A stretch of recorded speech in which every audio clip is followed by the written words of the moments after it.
Olá pessoal, tudo bem com vocês? Meu nome é Erika Vale e eu tô aqui hoje para falar sobre o balé espetáculo, né? O balé em si e mais especificamente sobre tragédia, o balé espetáculo enfocando a tragédia. Vocês já pensaram sobre isso? Vocês já pensaram se todo balé, quem já viu balé, quem já teve o prazer de assistir uma encenação de balé, fica encantado com toda a leveza, com toda a magia que acontece ali, né? Mas vocês já pararam para pensar sobre as histórias que os balés contam? Porque os balés eles contam histórias, eles têm uma narrativa por trás, né? Então assim, será que são todas felizes? São todas alegres? Aí é que tá, gente. Não são, tá? Não são.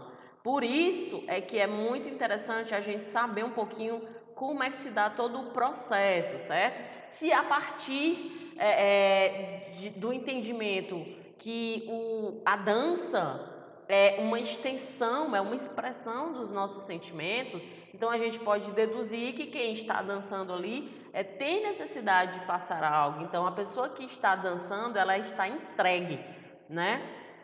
E geralmente as companhias de dança, eles investem muito em seus bailarinos, né? Porque o bailarino, ele mexe com o corpo, ele precisa estar 100% entregue no que ele está fazendo, né?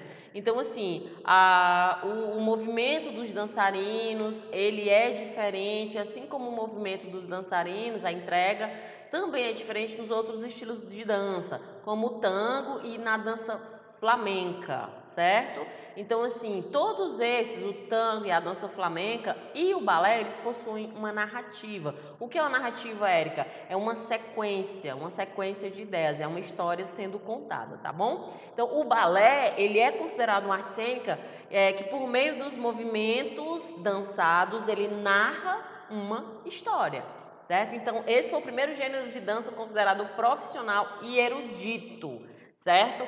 Então, o rei Luís XIV, lá da França e de Navarra, ele era apreciador, então ele que estimulou, né, ele investiu pesado nos dançarinos e na especialização daqueles artistas, certo? Então foi graças a ele que o balé também ficou popular e muito conhecido lá na França, certo?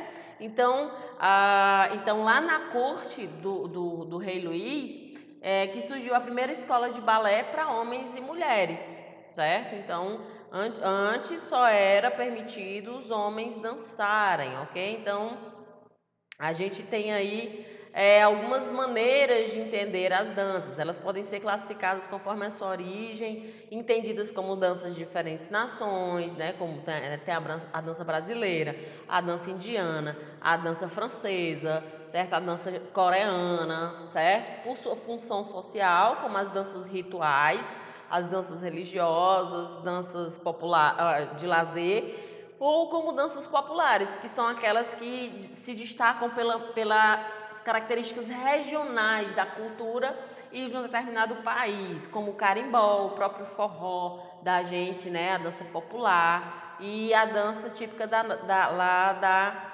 região norte do Brasil, como a gente citou o exemplo, o carimbó, tá, pessoal? Então, tendo isso em mente, a gente vai entender aí um pouquinho da história do balé trágico.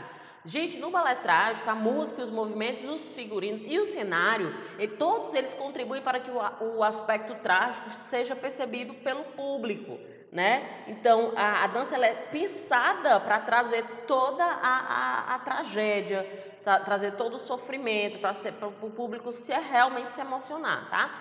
Ele teve origem lá na Itália e na França no século XV. Sua técnica baseia-se em um conjunto de passos e movimentos dançados que podem ser executados por apenas uma pessoa ou por um grupo, como a gente vê atualmente as companhias de balé. É muito comum você ver uma bailarina ou um bailarino solando, né?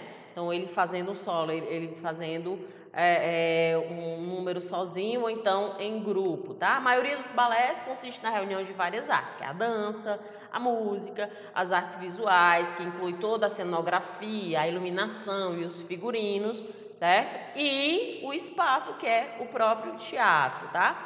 Em um balé, a dança conta uma história por meio do movimento e desde a sua origem até os dias atuais, ele passou por inúmeras transformações no que diz respeito aos figurinos. Lógico, né, gente? Porque com a evolução da sociedade, da humanidade, os valores eles foram se modificando, certo? Então a sociedade ela evoluiu, veio a revolução industrial, tá certo? A grande produção em massa, tá? Então isso ajudou também a diversidade dentro e a originalidade e a mudança do comportamento, tanto estético, quando a gente fala dos bailarinos, quanto do cenário em geral, cenário, vestuário, figurino, ok? Então, assim, a dança no balé clássico, por exemplo, ela apresenta algumas posições básicas de pés, que são nomeadas em francês, que é a linguagem internal do balé. Quem já fez balé sabe do que eu estou falando, né? Tem umas palavrinhas em francês que são bastante conhecidas. Aí a gente tem o balé romântico, que surgiu mais ou menos lá entre 1830 e 1870, certo? Quando o romantismo estava assolando o mundo, né? O mundo estava em mudança, havia a Revolução Industrial e o desejo de liberdade. Todo o contexto da época fez o balé desse período passar por grandes transformações, como eu citei alguns minutos atrás, certo? A antiguidade clássica ainda trazia os seus deuses e heróis, né? Já não era mais o tema preferido das companhias de balé. Certo? As histórias naquela época tinham ligação com a natureza, com os fatos sobrenaturais, com a magia, com as lendas, né? Cavaleiros apaixonados, certo? Então foi outra visão que veio para trazer novidade aí dentro das companhias de balé, tá?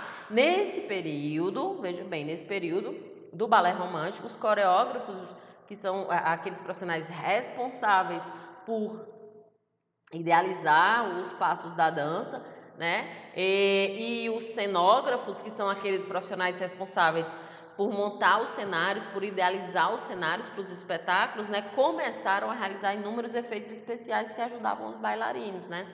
Eles foram os responsáveis por criar um clima de magia, fantasia, mistério, certo? Então, também nessa época houve o surgimento da iluminação a gás, né, que ajudava dentro, já que os espetáculos eram encenados dentro de locais fechados, em sua maioria, certo?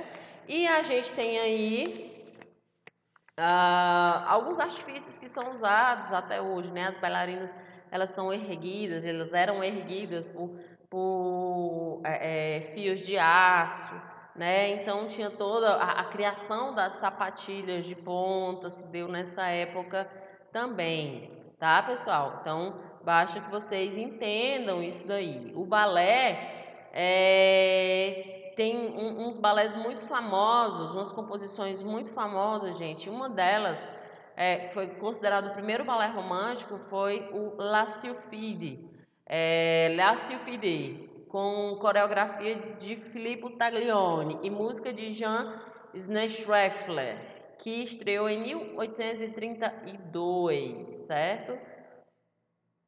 O balé conta a história de James, que mesmo comprometido com F, apaixona-se por uma espécie de fada, que é a Sylphide, né? Sylphide, do título.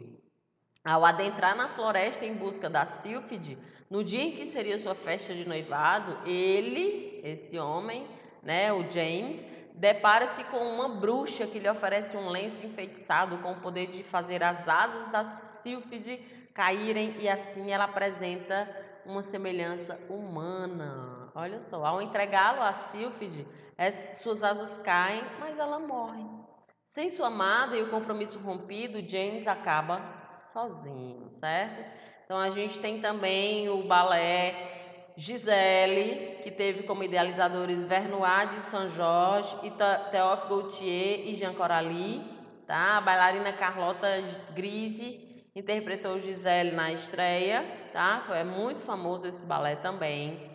A gente tem outros balés que são famosos, né? O Lago dos Cisnes, como vocês já devem ter escutado falar. Geralmente a gente fala muito sobre esse balé, né? Que é um dos mais famosos, é uma história de romance e magia, tá? É muito importante também, é muito interessante. Se vocês quiserem pesquisar, vocês vão achar no YouTube também mais informações sobre o Lago dos Cisnes. E a gente tem o balé clássico, né? Então, assim, com o passar do tempo, o balé foi se desenvolvendo em vários países. Um dos exemplos é o da Rússia, o balé russo, que investiu em bailarinos e coreógrafos de outros países para criar companhias de danças locais. Assim, o balé russo recebeu influências do balé italiano, francês e austríaco, por exemplo, tá, gente? A companhia russa de balé é uma das mais antigas, mais tradicionais, né, do mundo, certo? Então, é muito importante também que vocês saibam disso, ok? E a cultura do balé, infelizmente, ela não é uma cultura tão popular, porque é uma arte tida como uma arte cara, né?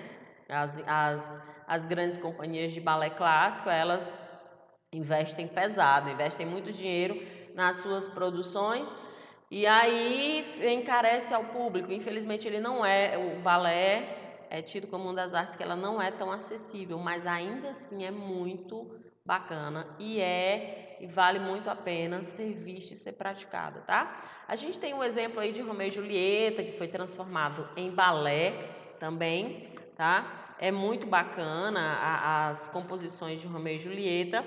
E a gente tem uma das bailarinas, das dançarinas que ficou consagrada como a mãe da dança moderna, que é a Isadora Duncan, né?